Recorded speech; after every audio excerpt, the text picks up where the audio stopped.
신약 성경 2페이지에 있습니다.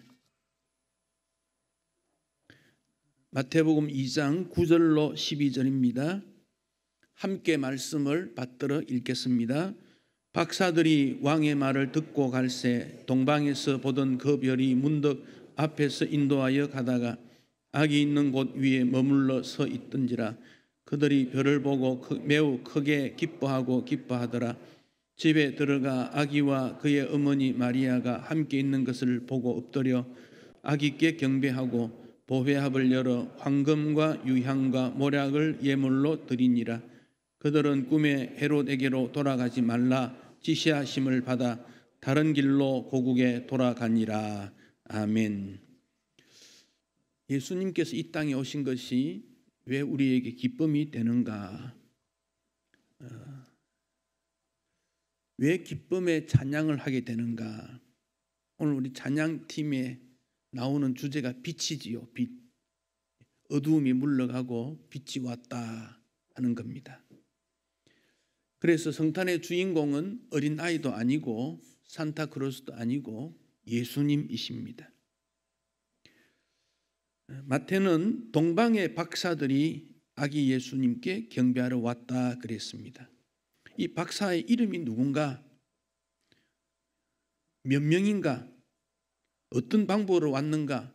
마태는 말하지 않습니다. 물론 성경 배경에는 그런 내용들이 다 기록이 있고 역사 속에 남아 있으나 성경에 기록되지 않은 것은 성탄의 주인공은 오직 예수다. 그 점을 강조하고 있기 때문에 그렇습니다. 그 당시 사람들이 아람어를 썼는데 이 아람어는 아수르, 바벨론, 그 다음에 페르시아, 우리 성경에는 바사라고 나오는데 페르시아 나라의 언어입니다. 동방 박사는 마구스 혹은 마기라고 불리는 페르시아의 점성술사들인데 별을 관찰하는 자들입니다. 바벨론의 이스라엘 백성들이 포로로 잡혀갔을 때 다니엘도 있었지요. 다니엘이 거기서 총리가 되고 바벨론이 무너지고 바사가 세워졌을 때도 총리가 되었는데 그때 메시아에 대한 얘기들을 많이 나누어 주었고 그 내용들을 박사들은 받아들인 것입니다. 성경에 한 별이 나타나게 될 것이다 그랬지요. 그들은 그것을 보고 언제 그런 일이 일어날 것인가를 살펴보고 있었는데 독일의 크리스찬 요하네스 케플러라는 과학자가 케플러의 법칙이라는 것을 말했는데 주전 5년경에, 그러니까 예수님이 태어나신 그 시기가 주가 약간 시간적으로 안 맞는 건 있습니다만은 그 시대는 그럴 수밖에 없다는 걸 우리가 이해가 되지요. 태양, 지구, 목성, 토성이 나란히 일찍 성산에 있게 되었다. 그걸 케플러 법칙이라 그리 말하는데 케플러는 이것을 우주의 대화합이다 이렇게 말했습니다. 그때 나타난 모습들이 오늘 본문에 있는 별로 나타나게 된 것입니다. 그래서 이 학자들이 별을 보면서 이것은 구약 성경에 예언한 한 별이다 그렇게 보았습니다. 그리고는 별을 따라 오게 된 것입니다. 그 당시 헤롯 왕은 유대인이 아닙니다. 로마의 뇌물과 아첨을 주고 왕이 되었는데 그래서 동방 박사들이 예루살렘에 가서 유대인의 왕이 어디에서 났느냐 물었더니 깜짝 놀랐고 성경의 전문가들을 불러서 알아보니까 베들레헴이다 하는 것을 알게 되었습니다. 그렇다면 헤롯도 예수님에게 가서 경배해야 되는데 헤롯 마음에는 겉으로는 경배하겠다 했지만 마음속으로는 죽이려는 마음을 가졌습니다. 그러나 그 당시 많은 사람들은 예수님에 대해서 어떻게 환영할까 몰랐습니다. 성경 전문가들도 오지 않았습니다. 아무도 예수님 오심에 대해 환영하지 않았습니다. 그런데 박사들이 찾아와서 경배하게 된 것입니다. 오늘 본문에 보면 문득 그 별이 다시 나타났다. 우연히가 아닙니다. 그리고 이들은 10절에 별을 보고 매우 크게 기뻐하고 기뻐했다고 했습니다. 주님을, 나의 왕을 만나는 것은 매우 크게 기뻐하고 기뻐하는 일입니다.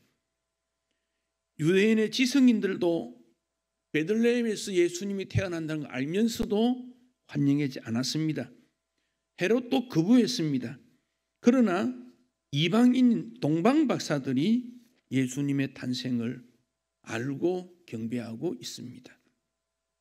오늘 우리가 위대한 사람은 아닙니다. 주님으로부터 멀어졌던 자들입니다. 그러나 예수님의 이 땅에 오심이 얼마나 감사한지 모릅니다.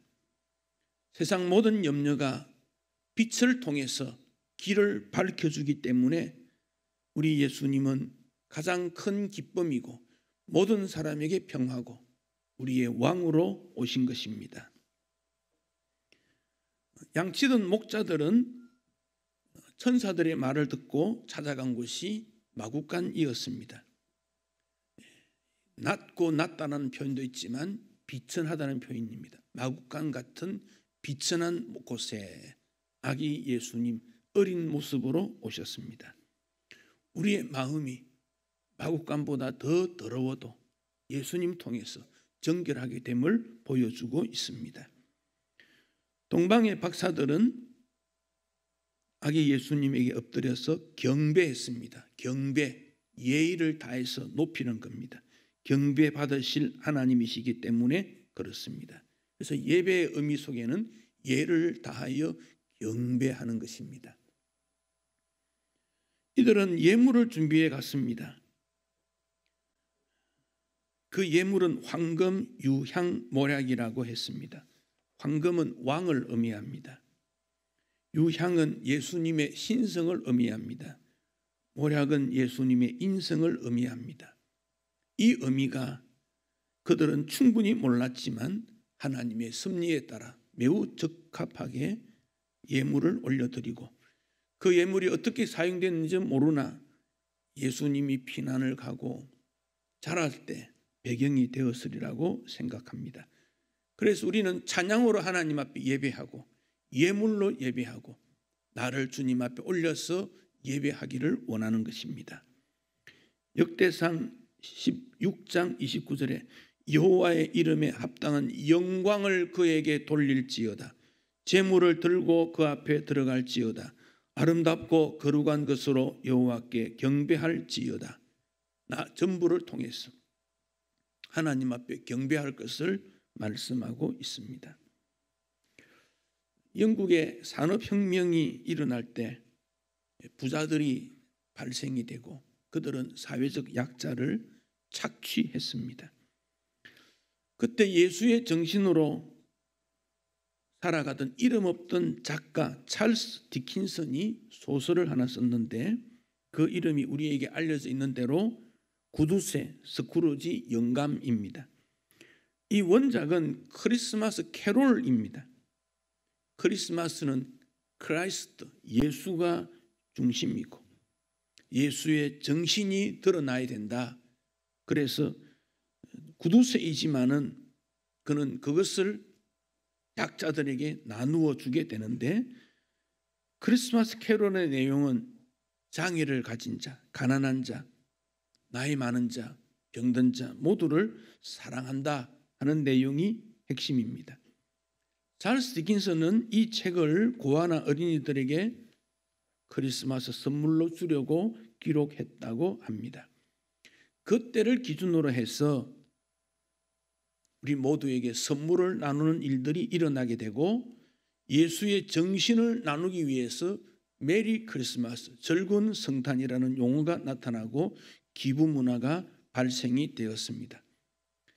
작가, 무명의 작가 한 사람으로 새로운 사회가 형성되게 된 것입니다.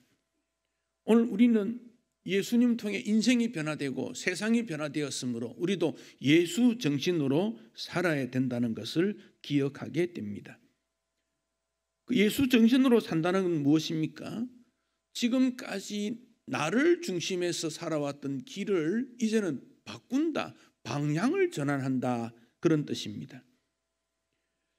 동방 박사들이 예수님을 섬기고 잠을 자는데 꿈에 주께서 천사를 보내어 가지고 헤롯에게로 돌아가지 말라 지시를 받습니다.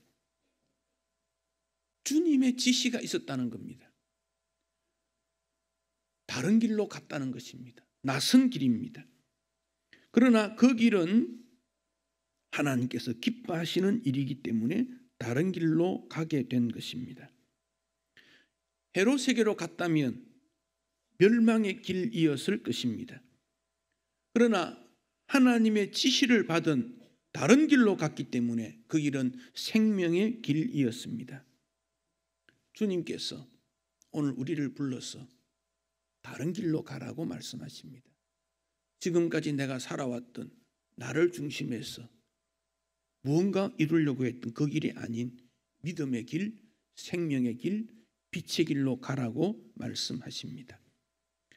다윗은 그 길로 갔기 때문에 그는 부족함이 없었다라고 고백하고 있습니다. 이 박사들은 고향으로 돌아간 다음 메시아를 전했을 것입니다. 온 백성에게 미칠 큰 기쁨의 좋은 소식을 그들은 전했을 것입니다. 사랑하는 성도 여러분, 오늘의 세상을 보면 답답합니다. 눌러졌습니다. 혼란스럽습니다. 그럴 때 주님께서 인도하시는 길로 가면, 성령께서 이끄시는 길로 가면, 의의 태양이신 예수님의 길을 따르면 그 길에는 길이 새롭게 보입니다. 좁지만, 험하지만, 위험하지만 그 길로 가야 합니다. 그 길이 어떤 길입니까? 사랑할 수 있는 길이요, 포용할 수 있는 길이요, 수용하는 길이요, 배려하는 길이요, 품는 길입니다. 예수님의 길입니다. 의의 태양이신 예수님, 그분이 그 길로 가서 십자가를 지셨고 우리의 인생길에 새로운 길을 제시해 주셨고, 주님은 말씀하십니다. 누구든지 나를 따라오려거든 자기를 부인하고 자기 십자가를 지고 따라라. 십자가의 길이라고 말씀했습니다. 그러나 그 길은 궁극적으로 영광의 길이었음을 우리는 압니다. 믿음으로 십자가의 길을 걸어서 궁극적 승리, 영광의 나라에 이르는 모든 성도 되시고 하나님의 기쁨이 되는 다른 길로 가는, 주의 백성만이 갈 수 있는 길, 주님을 따르는 사람만이 갈 수 있는 길, 의의 길로 따라서 하나님 앞에 영광 되시고 축복의 인생이 되시기를 축복합니다.